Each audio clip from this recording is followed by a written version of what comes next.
Madam నమస్తే. ప్రస్తుతం ఏపీలో షర్మిల ఏపీ పీసీసీ చీఫ్గా రాబోతుందని నేను చెప్పటం, దీనికి సంబంధించి సజ్జల రామకృష్ణారెడ్డి కావచ్చు, కొంతమంది కావచ్చు, ఏదైతే దీని వెనక చంద్రబాబు ఉన్నాడంటూ ఆ పార్టీ వాళ్ళు ఉన్నారు, ఈ పార్టీ వాళ్ళు ఉన్నారు అనేటటువంటి వ్యాఖ్యలు చేయటం అనేటటువంటిది దీన్ని మనం ఎలా భావించవచ్చు అంటారు?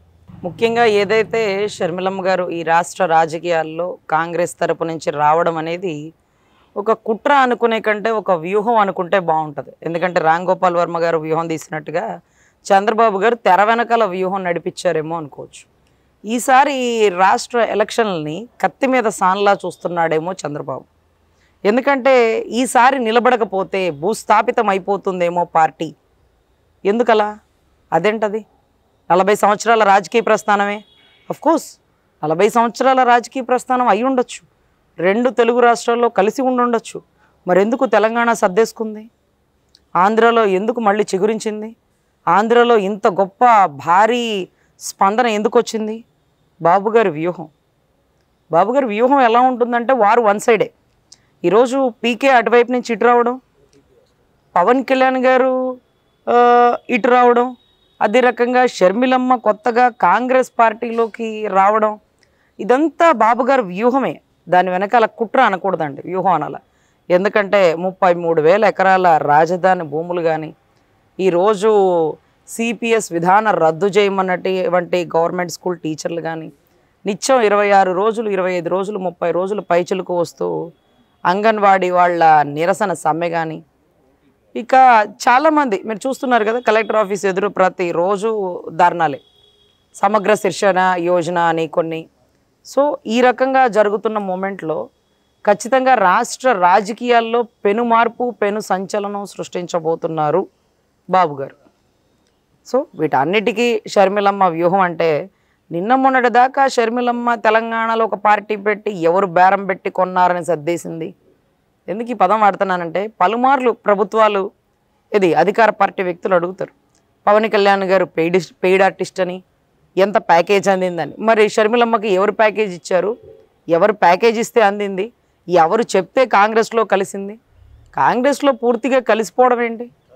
అసలు ఒక పార్టీ ఒక వ్యక్తి పేరుతో పార్టీలు పెట్టడం ఏంటి? ఇప్పుడు తెలుగుదేశం పార్టీ ఉందండి, ఎన్టీఆర్ పార్టీ అని పెట్టారు ఎవడన్నా? జనసేన పార్టీ అని ఉందండి, పవన్ కళ్యాణ్ పార్టీ అని పెట్టాడు ఎవడన్నా? వైఎస్ఆర్ అట. ఏంటిది? ఒక వ్యక్తి ఎక్కడి నుంచి వచ్చాడు అబ్బాయి? ఏమన్నా రెడ్డి కాంగ్రెస్ పెట్టి చరిత్రలో మిగిలిపోయాడు అనుకున్నాడా? లేదే. కాంగ్రెస్ పార్టీ గొప్పతనం రాజశేఖర రెడ్డి గారిది, గొప్పతనం కాంగ్రెస్ పార్టీది, రాజశేఖర రెడ్డి గారిది కాదండి. గమనించాల, మనం బాగా గుర్తుంచుకోవాలా. ఆ రోజు కూడా ఏదైతే తండ్రి చావుకి కాంగ్రెస్ పార్టీ మరియు ఈ పదం గుర్తుపెట్టుకోండి, మరియు రిలయన్స్ వాళ్ళ సంస్థలు, రిలయన్స్ వాళ్ళ అధినాయకులు అన్నటువంటి గౌరవ మన ఈరోజు ముఖ్యమంత్రి గారు మరి ఇప్పుడు పరిమళ నత్వానికి రాజ్యసభ సీట్ ఎందుకు ఇచ్చినాడమ్మా? G20తో రిలయన్స్ వాడితో పత్యాపారం ఎందుకు చేస్తున్నాడమ్మా? అంతకుముందు ఊళ్ళో ఒకచోట అరచోట ఉండే రిలయన్స్ వాళ్ళు ఈరోజు పెట్రోల్ బంక్తో సహా, రిలయన్స్ ఫ్రెష్తో సహా, కూరగాయల నుంచి పెట్రోల్ వరకు ఇది ఉంది అది లేదు అనకుండా రిలయన్స్ బట్టల షాపులు, రిలయన్స్ మందు దుకాణాలు, ఇది ఉంది అది లేదని ఉందా? ఏంటది? రాష్ట్రం అంతా వ్యాపించేశారు. ఎవడి అదును చూసుకొని తెలంగాణలో ఎంత చేస్తున్నారు, ఆంధ్రాలో ఎంత చేస్తున్నారు? ఆంధ్రాలో ఎవరు చెయ్యి అందించారు? ఏ హస్తాన్ని తిరగదిప్పి చెయ్యి అందిస్తున్నావు నువ్వు ఈరోజు రిలయన్స్కి? సో ఖచ్చితంగా అండి, ఒక తప్పు చేసి అవతరోడి మీద నెట్టడంలో గౌరవ ముఖ్యమంత్రి వర్యులు కీలక పాత్ర. తండ్రి జావుకి నారాసురుడా అన్నారు, చంద్రబాబే కారణం అన్నాడు. వివేకానంద రెడ్డి గారికి నారాసుర రక్త చరిత్ర రాశారు. వీటన్నిటికీ కారణం షర్మిలమ్మ గ్రాండ్ ఎంట్రీ అండి. మనం గమనిస్తే ఒక చిన్న లాజిక్ అండి, వివేకానంద రెడ్డి గారు చనిపోక ముందు నుంచే తల్లి చెల్లి గడగళ్ళాడిపోయారు. ఎందుకు ఈ పదం చెప్తున్నానంటే, నాకు బాగా గుర్తు ఏంటంటేనంటే, వివేకానంద రెడ్డి గారు మర్డర్ కేసులో షర్మిలమ్మ గారు ఒక స్టేట్మెంట్ ఇచ్చారు. ఏది? వివేకానంద రెడ్డి గారు బతుకున్నప్పుడు ఒక నెల ముందు బెంగళూరు భవనానికి వచ్చి ఒక మాట అడిగారు, అమ్మా నువ్వు కడప రావాలి, కడప నుంచి పోటీ చేయాలి అంటే, అయ్యో చిన్నాయన అన్నకు చెప్పినావా, అన్న కోపం అవుతుంది, అన్న ఊరుకోడు. ఎందుకు ఊరుకోడు? 151 సీట్లలో నుంచోబెడదాం అనుకున్నప్పుడు, ఏది 175 సీట్లు నుంచోబెడదాం అనుకున్నప్పుడు ఒక్క సీటు తల్లికి చెల్లెలకి ఎందుకు ఇవ్వలేదు? అంటే రాజకీయంలోకి ఆయన ఒక్కడే ఎదగాల, తండ్రిని కూడా ఎదగనివ్వడా? అందుకే తండ్రి చావుకి కొద్దో గొప్ప పాత్ర ఉందా?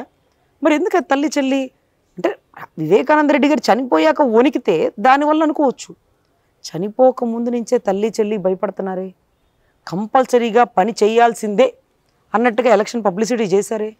ఎలక్షన్ అయిపోయాక ఆవిడ ముందే సర్దుకుని వెళ్ళిపోయింది తెలంగాణకి. పాపం తల్లికి మొన్న రాజీనామా చేపి చావును పంపించేశాడు. ఏంటిది? సో ఖచ్చితంగా ఈ చావుకి ఆ కుటుంబానికి ఒక తీరని బంధం ఏదో ఉందండి ఆ ఫ్లైట్ యాక్సిడెంట్కి. అంటే యాక్చువల్లీ ఆ ఫ్లైట్ కొడుకు గారు కూడా ఎక్కాల్సిందేమో, మరి ఎందుకు ఎక్కలేదు? అసలు ఫ్లైట్ యాక్సిడెంట్కి సంబంధించి ఒకరిద్దరే వెళ్ళడం అంటే ఫ్లైట్లో ఎప్పుడు ఇద్దరే ఉండరండి, ఒక ఇద్దరు ముగ్గురు నలుగురు సెక్యూరిటీ గార్డ్స్ ఆయనతో పాటు ఉంటారు. ఆ రోజు ఏంటో ఎవరిని తీసుకుని వెళ్ళకుండా ఆయన ఇక్కడెక్కి అక్కడ దిగేలాగా, మరి ఏం జరిగిందో తెలీదు. ఫ్లైట్ అంతా బాగానే ఉందని రిపోర్ట్ కూడా ఉంది, ఫ్లైట్ నడిపేవాడు కూడా హైలీ ఎక్స్పీరియన్స్డ్ పర్సను. ఇదేమన్నా స్కెచ్చా? అంటే నిజంగా పులివెందుల పులిబిడ్డ సునీతమ్మ వేసినట్టుగా సిబిఐ ఎంక్వైరీకి వేసి ఉండాల్సింది సార్. తండ్రి మీద ప్రేమ ఉంటే. తండ్రి ఎప్పుడు చచ్చిపోయాడు? అప్పుడు కాంగ్రెస్లోంచి విలీనం చేసిన, అంటే కాంగ్రెస్లో విలీనం ఉన్న పార్టీని విచ్ఛిన్నం చేయడానికి తండ్రి చావు కారణంగా వాడుకున్నాడా, లేకపోతే తండ్రి చావుకి కారణమయ్యాడా, లేకపోతే తండ్రి చావు కూడా ప్రీ ప్లాన్డ్ స్కెచ్చేనా అని చాలామంది రాష్ట్ర ప్రజల్లో పలు విధాలుగా ప్రశ్నలు సంధిస్తున్నాయండి వాళ్ళ మనసుల్లో. మరి ఎవరు ఇవి నివృత్తం చేయాలో మాకైతే తెలియట్లా. ఎందుకంటే కాంగ్రెస్ పార్టీకి జగన్మోహన్ రెడ్డి గారికి రాజశేఖర రెడ్డి గారు ఉన్న దగ్గర నుంచి పడదండి.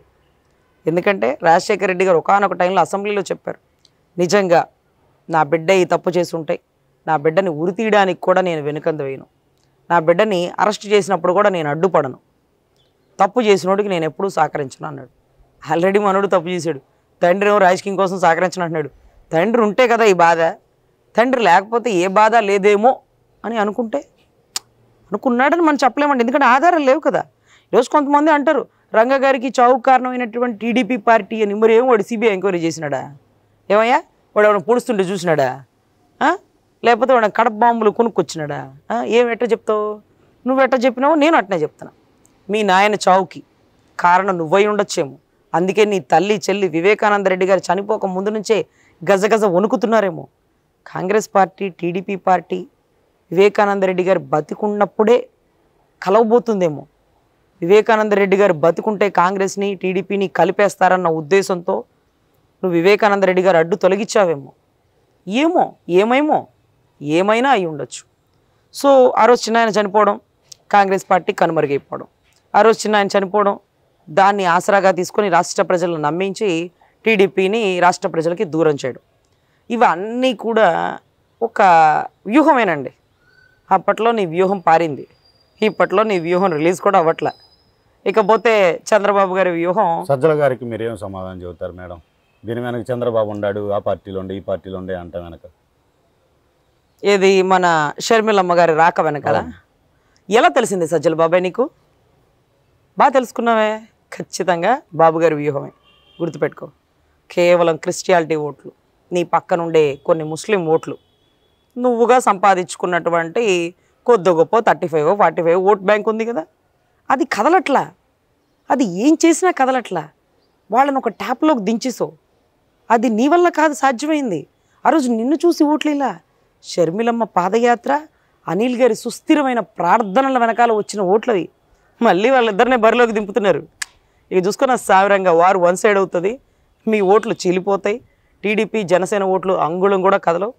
ఏదైతే కాంగ్రెస్ పార్టీ అన్ని చోట్ల పోటీ చేయబోతుంది సజ్జల బాబాయ్కి ముందుగానే తెలిసిపోయింది. సో ఖచ్చితంగా మీ ఓట్ బ్యాంకింగ్ పూర్తిగా చెలబోతుంది, మీ పార్టీ విచ్ఛిన్నమైపోతుంది, మీ పార్టీ భూస్థాపితమైపోయి దాని మీద కాంగ్రెస్ పార్టీ చిగురించబోతుంది. ఆల్రెడీ మీ నాయకులు సర్దుకొని వెళ్ళిపోయారు. సుమతి కాలమతి మందమతిలాగా నువ్వు ఒక్కడవే మిగిలిపోతావేమో చూసుకో.